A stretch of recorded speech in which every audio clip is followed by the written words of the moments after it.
de l'homme est venu pour servir et donner sa vie en rançon pour la multitude. Alléluia, Alléluia, Alléluia, Alléluia, Alléluia, Alléluia.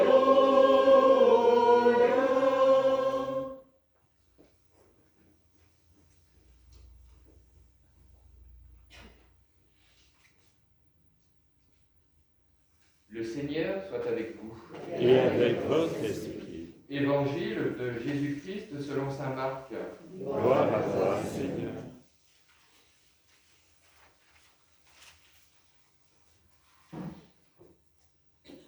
En ce temps-là, Jacques et Jean, les fils de Zébédée, s'approchent de Jésus et lui disent : « Maître, ce que nous allons te demander, nous voudrions que tu le fasses pour nous. » Il leur dit : « Que voulez-vous que je fasse pour vous ?»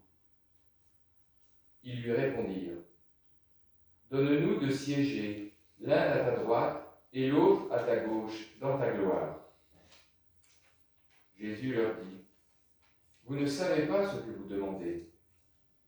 Pouvez-vous boire la coupe que je vais boire, être baptisé du baptême dans lequel je vais être plongé ?» Ils lui dirent : « Nous le pouvons. » Jésus leur dit : « La coupe que je vais boire, vous la boirez, et vous serez baptisés du baptême dans lequel je vais être plongé. Quant à siéger à ma droite ou à ma gauche, ce n'est pas à moi de l'accorder. Il y a ceux pour qui cela est préparé. » Les 10 autres qui avaient entendu se mirent à s'indigner contre Jacques et Jean.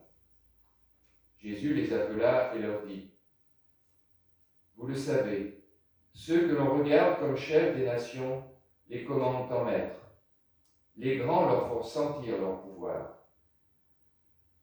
Parmi vous, il ne doit pas en être ainsi. Celui qui veut devenir grand parmi vous sera votre serviteur.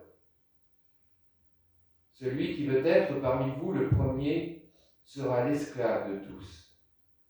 Car le Fils de l'homme n'est pas venu pour être servi, mais pour servir et donner sa vie en rançon pour la multitude. » Acclamons la parole de Dieu. Louange à toi, Seigneur Jésus.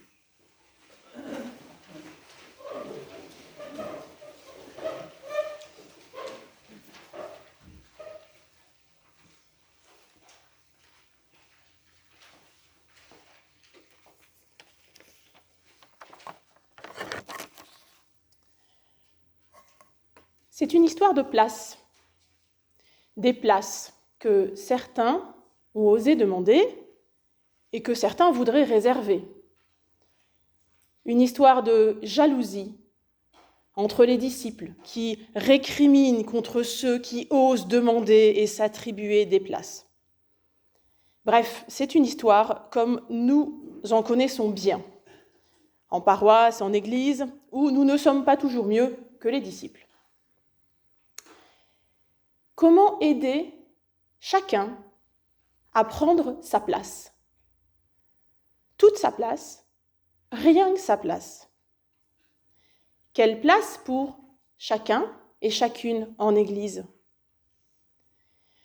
Vous vous souvenez, il y a 2 semaines, avec Isabelle Parmentier, lors de la rencontre que nous avons partagée ensemble sur la place des femmes en Église, ne nous a-t-elle pas mis en garde sur cette tentation de vouloir occuper une place, prendre une place, jalouser la place des uns et des autres. Jésus se retrouve pris au milieu des rivalités et des jalousies du groupe des disciples qui le suivent. Il se retrouve à devoir enseigner ses disciples. Parmi vous, il ne doit pas en être ainsi. La comparaison avec les chefs des nations est terrible et se veut repoussante. Saint Marc, dans son évangile, décrit à plusieurs reprises ces chefs des nations comme des hommes de pouvoir qui manipulent les personnes et abusent du pouvoir. Par exemple, Hérode, qui va faire décapiter Jean le Baptiste, alors qu'il apprécie cet homme, mais pour ne pas renier la promesse qu'il a faite à une jolie danseuse. Ou encore Pilate, qui livrera Jésus aux Romains sous la pression des Juifs. Ces deux hommes sont pris au piège de leur volonté de puissance. Les grands, les chefs de ce monde, dans l'évangile de Marc, incarnent la violence politique, l'injustice, le pouvoir sans pitié qui va tuer l'innocent. Alors, par contraste avec les chefs des nations, tel n'est pas l'Évangile. Tout autre est l'autorité du Christ, qui a été investi par son Père de la puissance de l'Esprit pour se faire proche et à l'écoute de chacun et chacune. Il fait de toute sa vie comme une leçon d'autorité pour ses disciples. Servir, relever, guérir, annoncer la bonne nouvelle aux pauvres, aux malades, aux pécheurs, à tous ceux qui n'ont pas leur place, à tous ceux qu'on n'écoute pas. Être en chemin et toujours auprès des plus faibles, laver les pieds de ses disciples, aimer jusqu'au bout, donner sa vie pour tous, en rançon pour la multitude.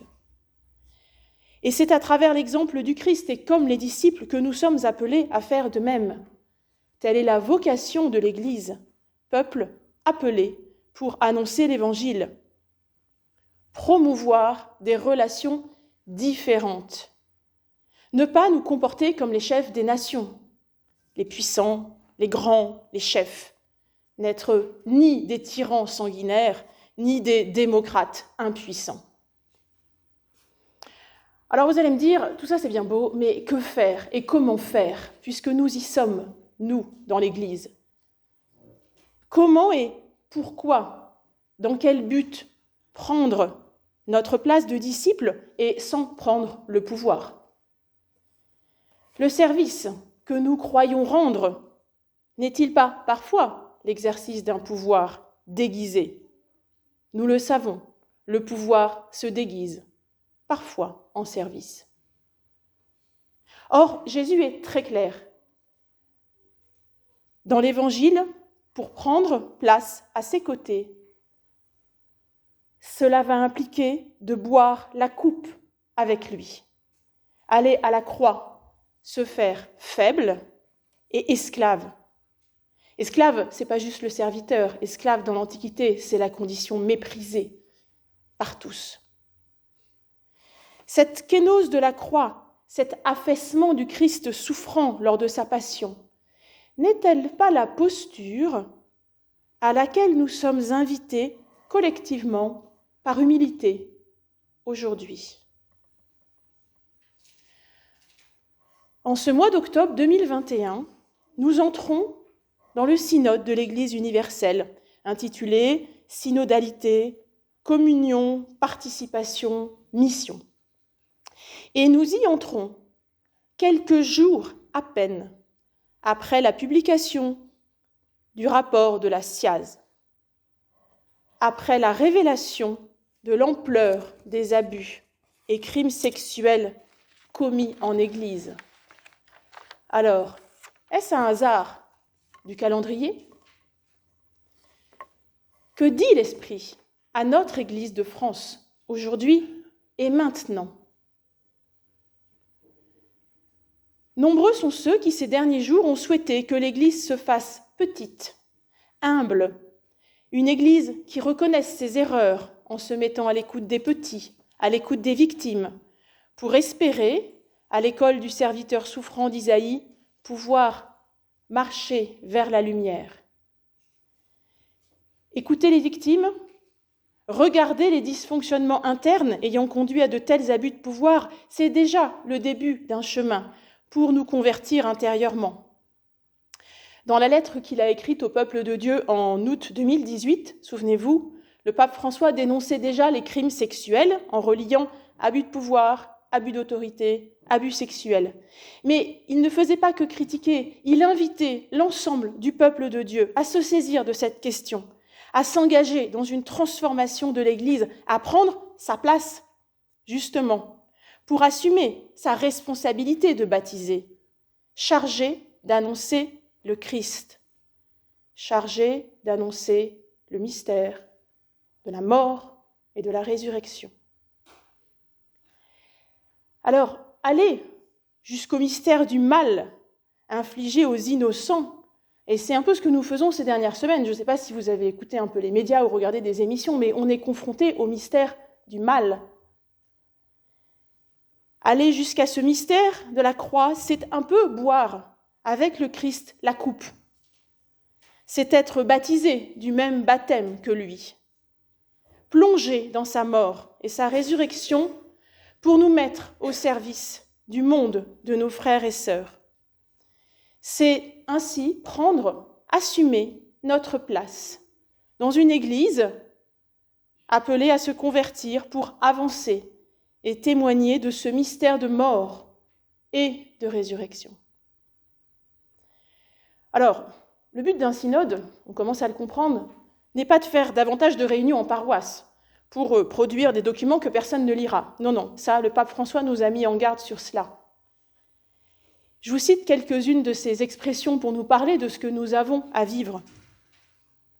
Faire germer des rêves, susciter des prophéties et des visions, faire fleurir des espérances, stimuler la confiance, bander les blessures, tisser des relations, ressusciter une aube d'espérance, apprendre l'un de l'autre. Donc vous voyez, il nous emmène un peu au large, Pape François. Derrière ce drôle de machin qu'on appelle synode sur la synodalité, en fait, c'est tout un chemin pour vivre ensemble un itinéraire de conversion. Un itinéraire qui sera collectif, tous ensemble avec le Christ, mais qui sera aussi inclusif. Ça veut dire sans oublier personne.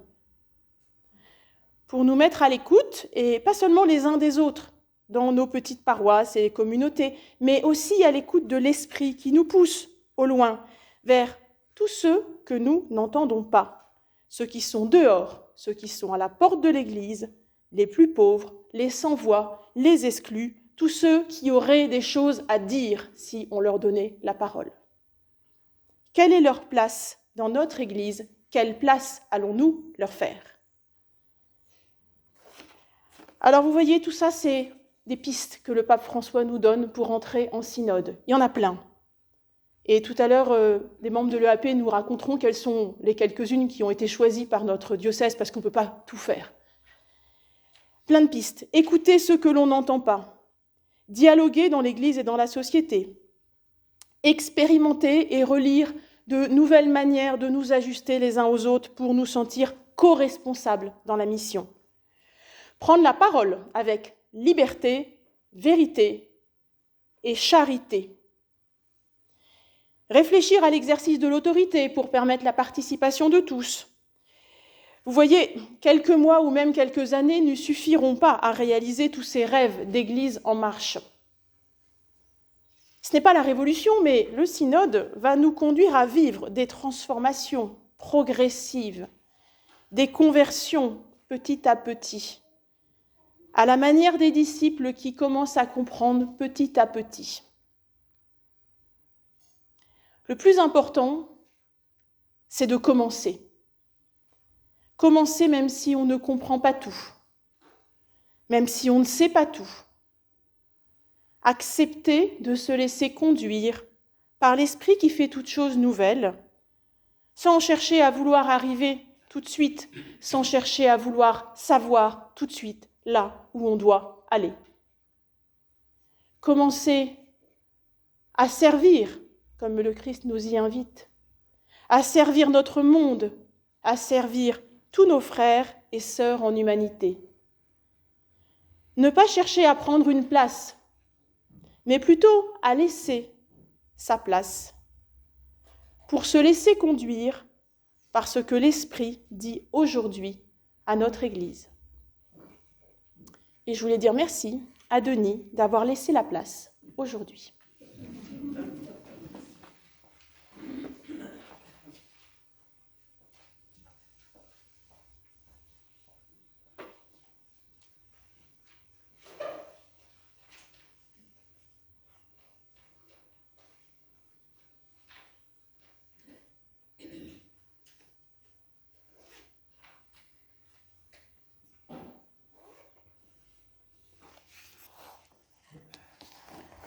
Proclamons notre